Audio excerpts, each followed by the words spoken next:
The Book of Obadiah. The vision of Obadiah. Thus saith the Lord God concerning Edom. We've heard a rumor from the Lord, and an ambassador sent among the heathen. Arise ye, and let us rise up against her in battle. Behold, I have made thee small among the heathen, thou art greatly despised.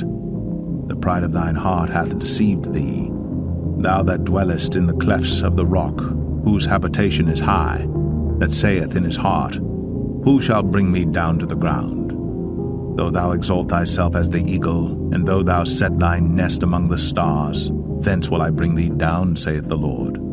If thieves came to thee, if robbers by night, how art thou cut off? Would they not have stolen till they had enough?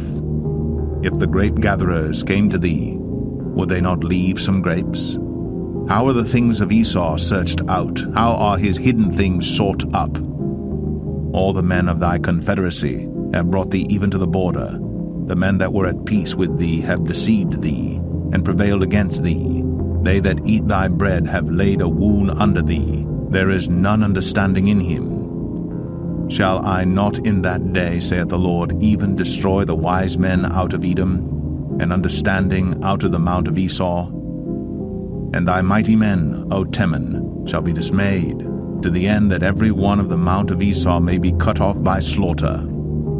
For thy violence against thy brother Jacob, shame shall cover thee, and thou shalt be cut off forever.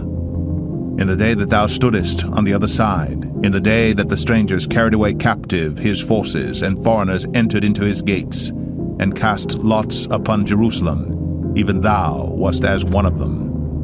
But thou shouldst not have looked on the day of thy brother in the day that he became a stranger, neither shouldst thou have rejoiced over the children of Judah in the day of their destruction, neither shouldst thou have spoken proudly in the day of distress.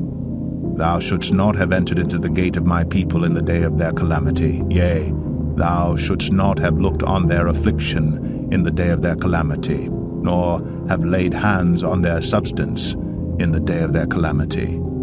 Neither shouldst thou have stood in the crossway to cut off those of his that did escape. Neither shouldst thou have delivered up those of his that did remain in the day of distress.